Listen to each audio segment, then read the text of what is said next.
क्या कसूर था मेरे बेटे का जो इसे इतनी बड़ी सजा मिली? इसका तो मेरे धंधे से कोई लेना देना भी नहीं था।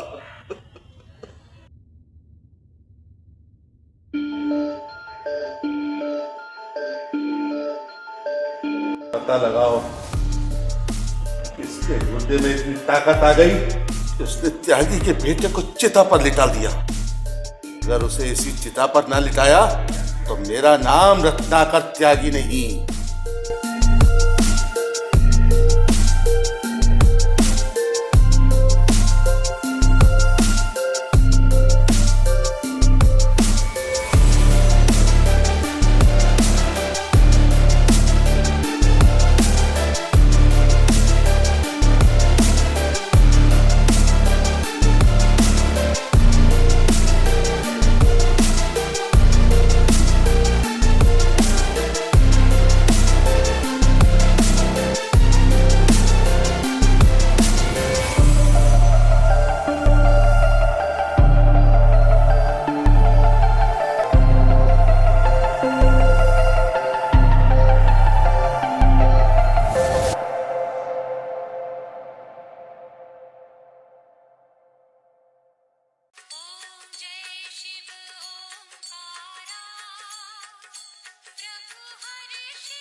जी त्यागी जी, मिथिलेश शर्मा बोल रहे हैं। जी नेताजी। भाई आपके बेटे का सुन के बड़ा दुख हुआ। कौन किया ये सब, कुछ पता चला? कैसे हुआ ये पता तो मैं भी लगा लूंगा नेताजी, लेकिन किसने किया ये तुम्हें भी मालूम है। यह चौधरी का नाम लेने से तुम्हारा मुंह निकल आता है। कैसी बातें कर रहे हैं त्यागी जी? ये सवाल जायज है आपका। बेटे को खोने का गम क्या होता है यह हम अच्छी तरह समझते हैं। ये वक्त जख्म पर मरहम लगाने का नहीं, काम को अंजाम देने का है नेताजी। मेरा बेटा तो चला गया नेताजी, परंतु किसी और के बेटे के साथ ऐसा ना हो, ऐसी व्यवस्था कीजिए नेताजी, वरना चुनाव के लिए जितना पैसा आता है अब नहीं आएगा नेताजी। अरे क्या धमकी दे रहे हो त्यागी? बेटा मरा है मेरा बेटा, और रही बात धमकी की तो इसे धमकी ही समझ लेना। फोन काट दिए सारा।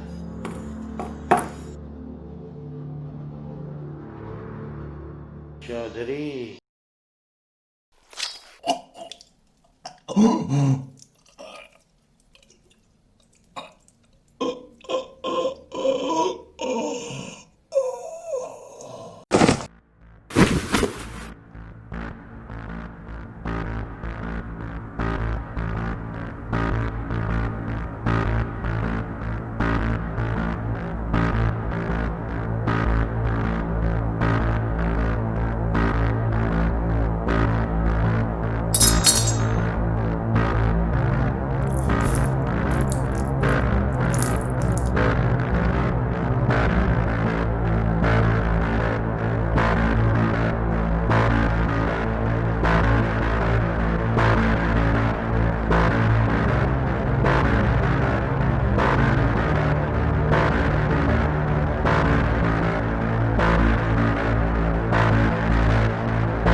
शुक्रिया चौधरी साहब। इसमें शुक्रिया किस बात का? आप हमारा ख्याल रखते हो और हम आपका। ये तो आप लोगों का बड़प्पन है, वरना हम जैसे लोगों को कौन पूछता है। लेकिन मैं एक बात आप लोगों से पूछने की गुस्ताखी कर सकता हूँ? इस बेचारे को हलाल करने से पहले एक बार सोच तो लेते। मतलब आपका ही आदमी है, एक मौका तो दिया जा सकता था। मौका? हमारे ही धंधे में सेंध लगाने की तैयारी में था और आप कहते हो कि मौका दे देते। और छुट्टन मियाँ, मौका गलती का दिया जाता है, गुनाह का नहीं। पर मियाँ ये हाँ हाँ, अब यही कहोगे ना कि ये तो एक छोटी सी बात थी, आखिर इसमें गुनाह जैसा क्या है। पर एक बात मैं तुम्हें बता दूं कि हमारा धंधा हमारे लिए हमारे मजहब जैसा है, और इस धंधे में चोरी, गद्दारी और बेईमानी, इसकी कोई जगह नहीं। समझ गया मियाँ, समझ गया। अच्छा, चलता हूँ, खुदा हाफिज। और हाँ, शुक्रिया रसूल की खबर हम तक पहुंचाने के लिए। तो क्या हुआ जो हम इंसानों की खरीद फरोश का धंधा करते हैं? तो क्या गलत करते हैं जो इंसानी जिस्म के हिस्सों का धंधा करते हैं? आखिर हमारी वजह से कितने इंसानों को नई जिंदगी भी तो मिलती है।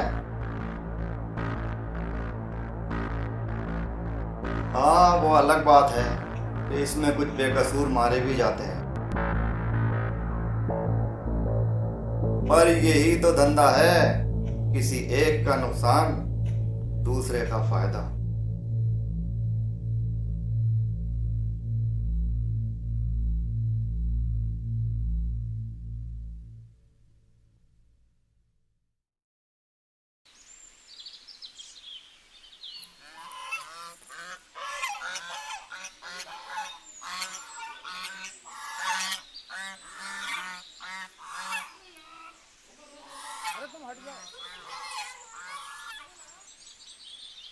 जी अबू, आपने बुलाया? हाँ, बहुत देर से शेफ का फोन नहीं मिल रहा, या देखें। ठीक है अबू, मैं देखूँ।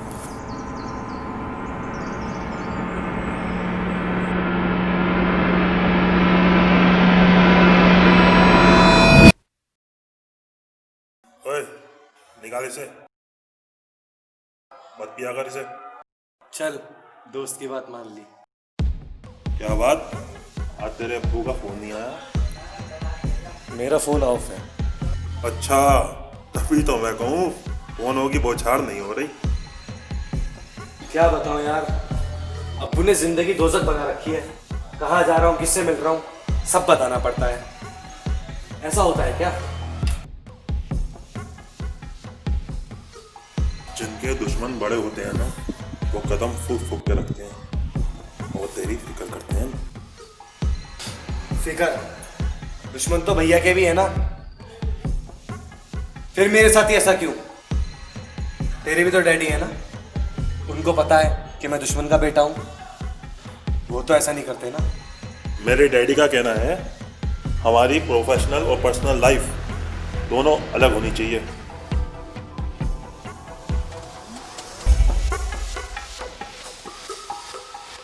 पर मेरे अब्बू को फर्क पड़ता है। अगर उन्हें पता चल गया ना कि तू मेरा दोस्त है, तो पता नहीं वो क्या करेंगे। अरे छोड़ना यार, क्यों मूड खराब कर रहा है?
सालो, एक काम दिया था तुम दोनों को, वो भी तुम ठीक से नहीं कर पाए।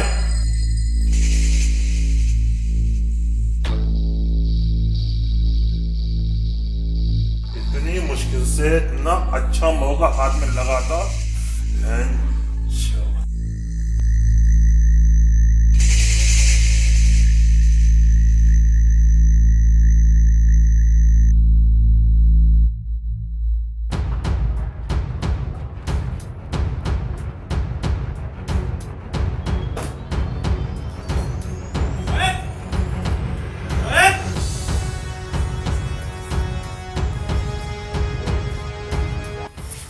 दोस्त और दुश्मन में फ़र्क होता है, उसे समझना सीखो, और ख़ासकर तब जब दुश्मन ही अपना दोस्त हो। भाइयों, भाई बनकर रहो, अब्बू बनने की कोशिश ना करो।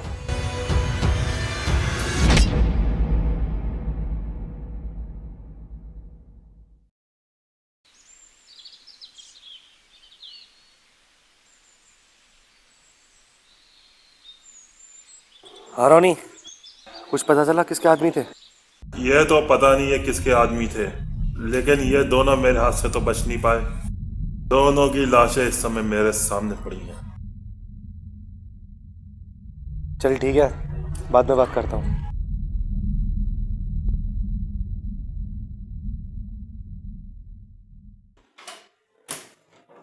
वीर जी आपका ड्रिंक।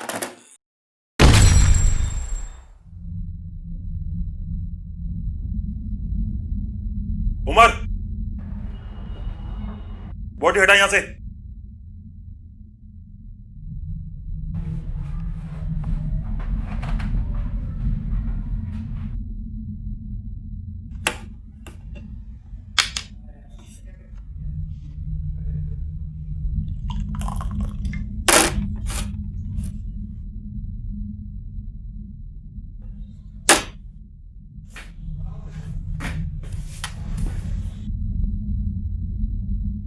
चोद, इतनी मुश्किल से मौका हाथ लगा था, तुम लोगों को एक काम दिया था और वो भी ठीक से नहीं कर पाए।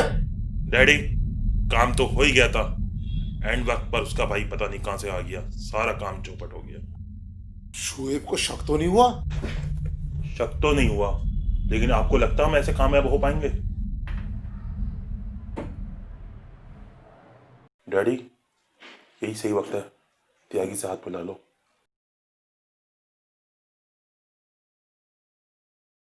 इससे पहले दुश्मनों की जड़ मजबूत हो, उन्हें काट देना चाहिए। त्यागी को इनविटेशन भेज दो।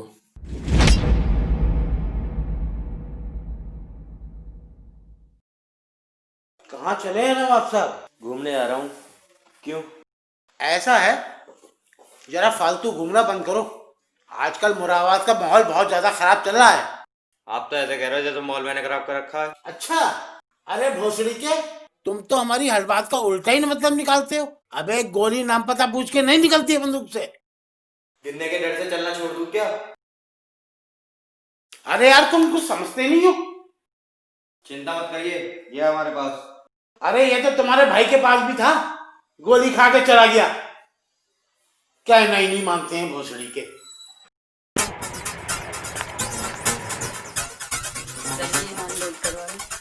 हाँ, करवा दो। अबे ओ, ये तेरी अम्मा का दहेज नहीं है, संभाल के कर काम। हेलो हेलो, भाई साहब, मेरे माल का क्या हुआ? अरे मालिक, आप ही का माल लोड हो रहा है। तो कब तक पहुंचेगा? बस लोड हो रहा है, लोड होते ही निकल जाएगा। अरे मालिक, गरीबों का ध्यान रखा करो। अरे नहीं मालिक, गरीब तो हम हैं। बस शहर मुरादाबाद में 8-10 मॉल और 10-12 गारमेंट्स की दुकानें ही तो हैं। आप जैसा गरीब भगवान सबको बनाए। ये तो सबको पता है त्यागी जी, आपके दांत हाथी के हैं, खाने के और दिखाने के और। हाँ मालिक, चलो होती है मुलाकात। ओके। त्यागी जी, चड्डा कहाँ से इनविटेशन आया? चड्ढा?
अबे इसका तो हुआ है।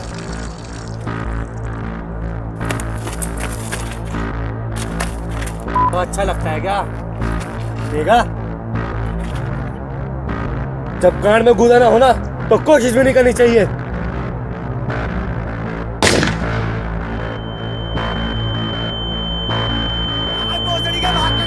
अरे माता चोद!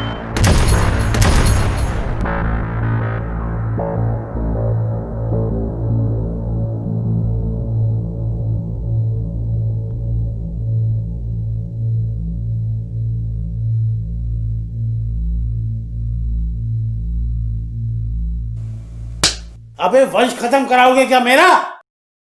पहले बड़ा चला गया, अब छोटा जाने की तैयारी कर रहा है। अबे मेरी चिता को आग देने वाला कोई बचेगा नहीं बचेगा। फोन उठा भाई मेरा।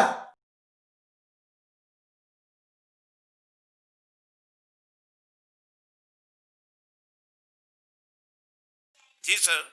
सुन भाई डीएसपी, तुम्हारे बस का अब कुछ रहा नहीं। ये शहर तुमसे संभल नहीं रहा है। सर हुआ क्या? तुम्हारी अम्मा का ब्याह हुआ है, नाचोगे? सर बात क्या है? अबे ये राजा चौधरी और उसका लौंडा शुएब पूरे शहर में धमा चौकड़ी मचाए पड़े हैं, तुम्हें कुछ पता ही नहीं है? सर इनके खिलाफ सबूत ही नहीं मिलता, करें क्या हम लोग? सबूत तो तुम्हें तब भी नहीं मिला था जब मेरा बेटा मरा था, और सबूत अब भी नहीं मिलेगा तुम्हें। अरे सर। देखो ऐसा है डीएसपी जी। तुमसे और तुम्हारे उस इंस्पेक्टर से अब ये शहर संभल नहीं रहा है। पर सर। इसलिए मैं अभी फोन करता हूँ गृह मंत्री को। अरे सर नहीं। तुम्हारे पास जितने भी केस राजा चौधरी के हैं उन्हें मैं सब एसटीएफ को सौंपने जा रहा हूँ। अब नाच लो।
हाँ मालिक, आज तो गुंडर कर दिया होता तुम। अम्मा कादिर भाई, आज अगर ये ड्रिल नहीं चल रहा होता तो तुम तो निकल लिए होते। और गन पॉइंट पे मुझे झाग रहे थे। ऐसी गलती दोबारा मत करना वरना ढेर हो जाओगे यहीं पे। और अगर अद्धा मेरे लग गया होता ना तो मियाँ 6 की 6 गोलियां तुम्हारे भेजे में उतार देता। हेलो जी सर। ओके, चौधरी वाला ना? Okay sir, okay, thank you.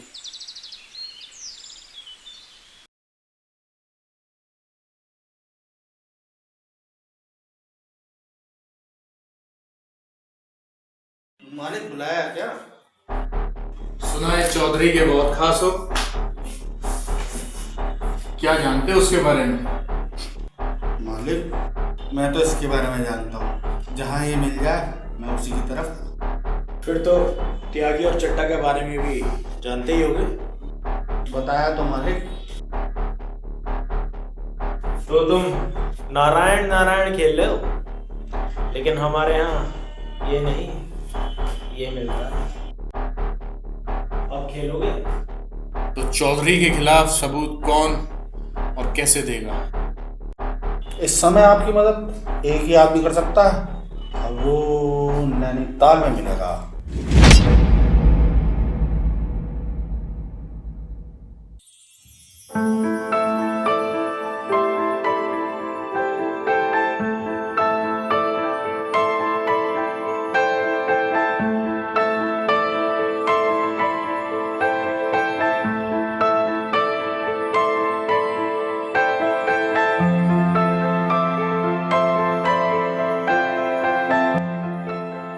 क्या बात, मजा आ रहा है?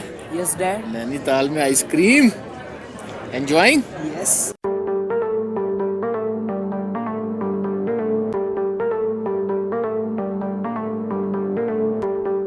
जी सर, वो मेरे सामने ही खड़ा है। ओके।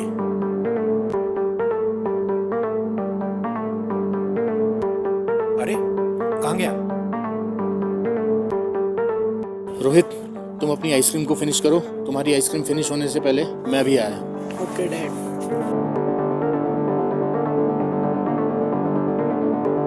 चिंता मत करो मिश्रा जी, मेरे सामने ही है।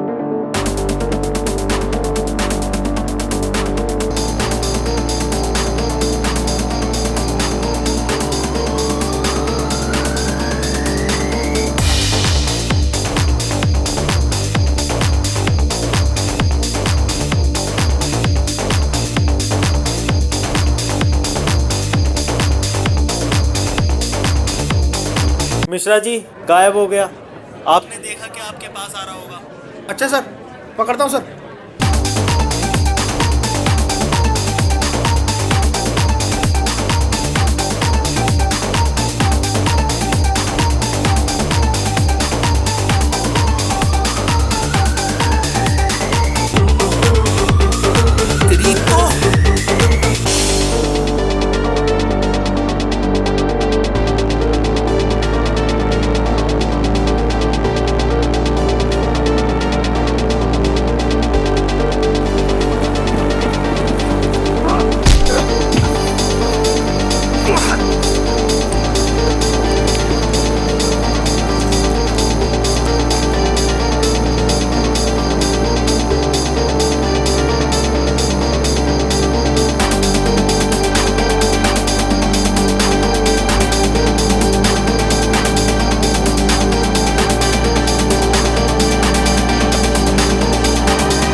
देखा, कहा था ना, तुम्हारी आइसक्रीम फिनिश होने से पहले आ जाऊंगा।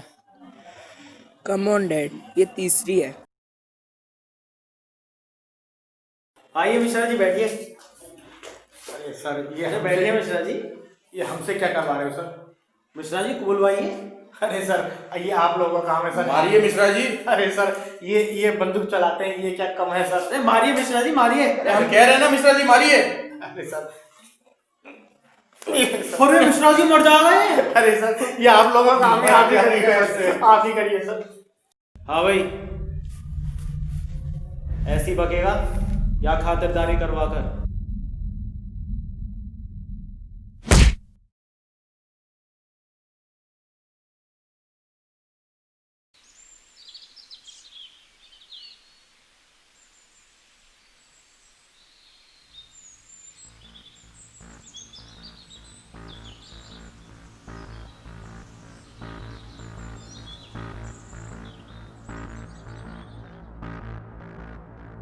आइए, आप लोगों से कुछ बात करनी है।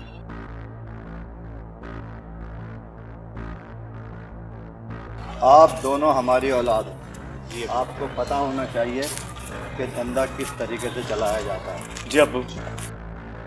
देखो बेटा, जब धंधा बढ़ता है तो मुनाफा बढ़ता है, और जब मुनाफा बढ़ता है तो दुश्मन भी बढ़ते हैं। और यही वक्त है जो परिवार को एक हो जाना चाहिए, वरना परिवार और धंधे को ख़त्म होने में वक्त नहीं लगेगा। और अगर ऐसा हुआ तो शहर मुरादाबाद से चौधरियों का नाम हमेशा के लिए ख़त्म हो जाएगा। सर, ये है मुरादाबाद की गैंगस्टर और हमने तैयार करा है इनका सारा काला चिट्ठा कि कौन क्या धंधा करता है, कौन किसका दोस्त है और कौन किसका दुश्मन। तो आइए शुरू करें। यह है मेन गैंगस्टर राजा चौधरी, जिनका मुख्य धंधा है मानव अंगों की तस्करी करना, और इनका शिकार होते हैं अनाथ, असहाय, गरीब बच्चे जो कि मंदिर, मस्जिद या चौराहे पे भीख मांगते नजर आते हैं। राजा चौधरी के 2 बेटे हैं, अजहर चौधरी और शोएब चौधरी। अगर अजहर चौधरी की बात करें तो उसने अपने बाप का सारा बिजनेस संभाल रखा है, सारा होल सोल वही देखता है। और अगर मुरादाबाद में किसी ने राजा चौधरी का नाम खराब करा है तो उसका बेटा शोएब चौधरी, आवारा, बिगड़ैल, गुस्से वाला। अब आते हैं के चड्डा पे। वैसे दिखाने में उसका काम ट्रांसपोर्ट का है, लेकिन उसकी आड़ में सारे इलीगल धंधे करता है। चाहे कोई भी इलीगल माल शहर में आना हो या शहर से बाहर जाना हो, सारे काम यही देखता है। के चड्डा का एक ही लड़का है, रोनी चड्डा, और निहायत ही हरामी है। ओह सॉरी, हरामी को हरामी कहने में शर्म किस बात की मिश्रा जी? जी सर, बहुत हरामी है। अब ठीक है, लेकिन इन दोनों बाप बेटों ने मिलकर पुलिस की नाक पे दम कर रखा। अब आते हैं शहर के नामी ग्रामीण गैंगस्टर पे, जिसका नाम है रत्नाकर त्यागी। और राजा चौधरी के बाद अगर शहर पे किसी ने होल्ड करा है तो वो है रत्नाकर त्यागी। कहने को तो वैसे शहर में इसके कई मॉल और कई कपड़ों के शोरूम हैं, लेकिन उसकी आड़ में ये गांजा, अफीम, कोकीन की सप्लाई करता है, और ये राज बहुत कम लोग जानते हैं। और ये हिमेश रेशमिया, मतलब टोपी वाले भाई साहब कौन है? अच्छा, ये है रत्नाकर त्यागी का इकलौता बेटा अंशुमन त्यागी, जिसकी अपने बाप से बनती नहीं थी। फिलहाल इसका मर्डर हो चुका है, और इसके मर्डर के बाद ही राजा चौधरी के सारे केस हमें सौंपे गए हैं। और इसका मर्डर करा किसने है, फिलहाल ये जांच का विषय है। और ये बीच वाले महाशय का इंट्रोडक्शन तो रह ही गया। ये है इस शहर के एमएलए मिथिलेश शर्मा, और वैसे लोग इन्हें नेताजी के नाम से भी जानते हैं। वैसे तो इनका इस पूरे कार्यक्रम से कोई लेने देना नहीं है, लेकिन हाँ, सुनने में ये जरूर आया है कि इनके और रत्नाकर त्यागी के बड़े घनिष्ठ संबंध हैं। और ये है नेताजी के 2 सुपुत्र, गर्मित शर्मा और शक्ति शर्मा। वैसे तो गर्मित का कुछ महीने पहले मर्डर हो गया था, और मर्डर करने वाला कोई और नहीं था, राजा चौधरी का छोटा बेटा शोएब। लेकिन सबूतों और गवाहों के अभाव के चक्कर में कानून इसका कुछ नहीं बिगाड़ पाया। और बात रही शक्ति की, तो ये वही एज यूजुअल रईस बाप की बिगड़ी औलाद। बड़ी रिसर्च की मिश्रा जी, क्या बात।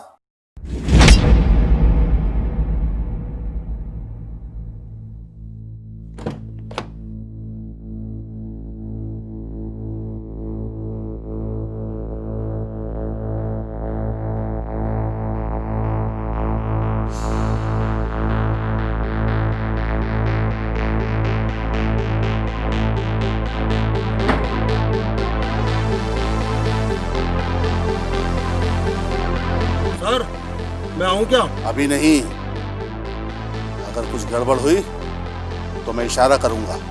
बॉस मैं आऊं क्या? अभी नहीं, जब मैं इशारा करूं तब।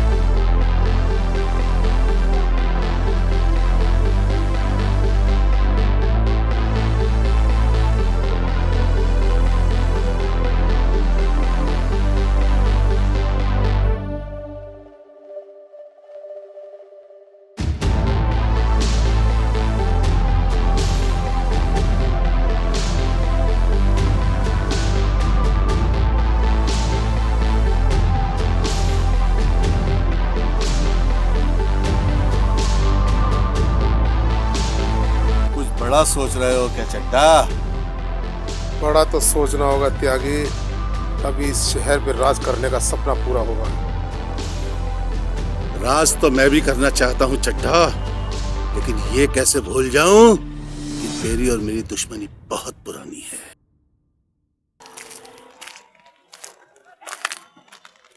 दुश्मनी एक तरफ से तो नहीं है त्यागी जी। जितने दुश्मन बढ़ते हैं बढ़ने दीजिए ना अब्बू। जितने आपके दुश्मन है उससे ज्यादा तो हथियार है हमारे पास। हर मसले का हल हथियार से नहीं होता, कुछ मसलों के लिए दिमाग भी चलाना पड़ता। और आप कैसी बातें कर रहे हैं अब्बू? किसमें इतना दम है जो चौधरियों का नाम मिटा सके? अरे आपकी बराबरी करने के लिए तो 100 जन्म लेने पड़ेंगे। और रही बात अपने परिवार की, तो अपना परिवार तो पहले भी साथ था और आगे भी साथ ही रहे। बस अपना ये छोटा थोड़ा ना समझे, ये समझदार हो जाए तो। वाह भैया, खुद को समझदार और मुझे ना समझ, बड़ी जल्दी फैसला कर लिया। कैसी बातें कर रहे हो शोएब? हम तो बस। और अगर इनका शहर से राज खत्म करना है तो इनके परिवार को अलग करना होगा। श्री, तुम भी वही सोच रहे हो जो मैं सोच रहा हूँ? एग्जैक्टली। सर, ऐसा क्यों लग रहा है कि आप लोग कुछ बड़ा प्लान कर रहे हैं? मिश्रा जी, किसी भी चीज को पूरी तरह से खत्म करने के लिए उसकी जड़ों को कमजोर करना जरूरी होता है। तो सर, हमारे पास कोई ऐसा जरिया है जिससे कि हम राज चौधरी के परिवार को खत्म कर सकते हो? I have got some loopholes, देखते हैं कितना काम करता है। देखो त्यागी, किसकी गलती थी, किसने क्या किया, ये पुरानी बातें हैं। अब इन बातों का कोई मतलब नहीं। मतलब तो इस बात का है कि हमें और तुम्हें इस शहर पर राज करना है।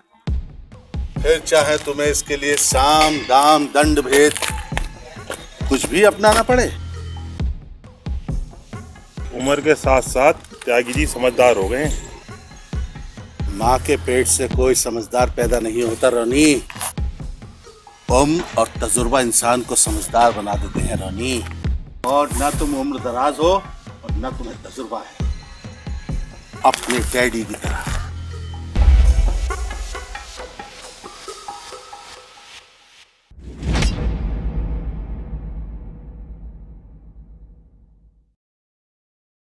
ये तमीज है तुम्हारी?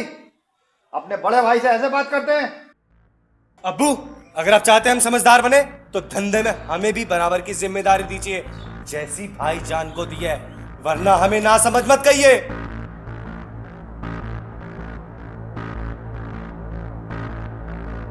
शोएब ठीक कह रहा है अब्बू, हमें इसे भी एक मौका देना चाहिए। मौका? ये जितना धंधा आपका है ना भाईजान, उतना मेरा भी है, और अपने धंधे में मौका नहीं दिया था। हमारा वो मतलब नहीं था शोएब, तुम अभी समझ नहीं रहे। आपका मतलब साफ नजर आ रहा है भाईजान। क्या गलत कहा हमने, है? क्या गलत कहा? बचपन से आप भाई में और मुझ में फर्क करते आ रहे हैं। कहते कुछ और है, करते कुछ और है।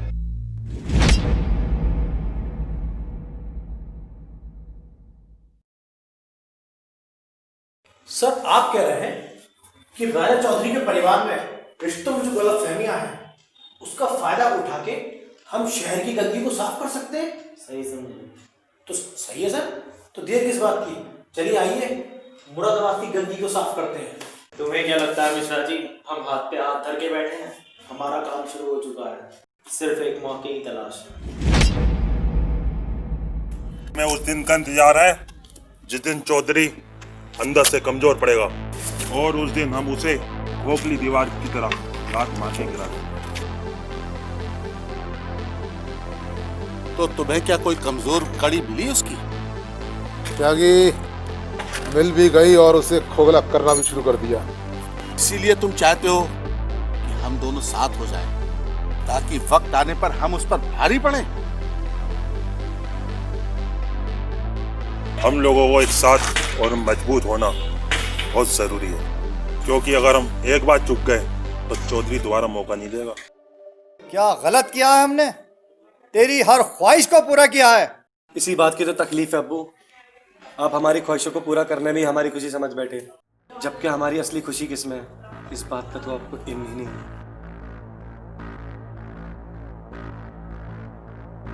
अरे इतनी नफरत पाले बैठा तू दिलों में हमारे लिए, पागल है क्या? अब वो एक काम कीजिए, आज से सारी मेरे हिस्से की जिम्मेदारी आप शोएब को दे दीजिए। अभी वो हालात नहीं है अजहर, इतनी बड़ी जिम्मेदारी मैं शोएब को नहीं सौंप सकता। हालात नहीं है? यह आपका मन नहीं है? वक्त की नज़ाकत को समझो शोएब। क्यों समझूं? बचपन से मैं ही समझता आया हूं, आज जब आपकी समझने की बारी है तब भी मैं ही समझूं। वाह अब्बू वाह।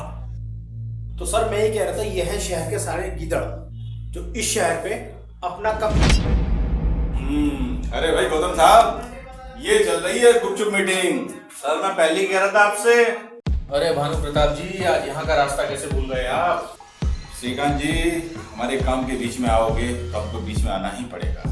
अपने काम से काम रखो इंस्पेक्टर भानु प्रताप सिंह जी। ये मेरा ही काम है। लगता है आपको इन्फॉर्मेशन अभी मिली नहीं है भानु प्रताप जी, ये केस अब आपके हाथ से निकल चुका है। ऐसा है, चौधरी से जुड़ा हर केस मेरा था और मेरा ही रहेगा। सर हाँ Jain sir, sir sir sir right sir, right sir, right sir. आ गई कॉल, हो गई तसल्ली? क्या भानु जी, पिछले 2 साल से तो आप सबूत जुटा नहीं पाए, और अब खैर छोड़िए, थोड़े दिन आराम कीजिएगा। नजर रहेगी आप लोगों पे हमारी। तो खेल शुरू करें।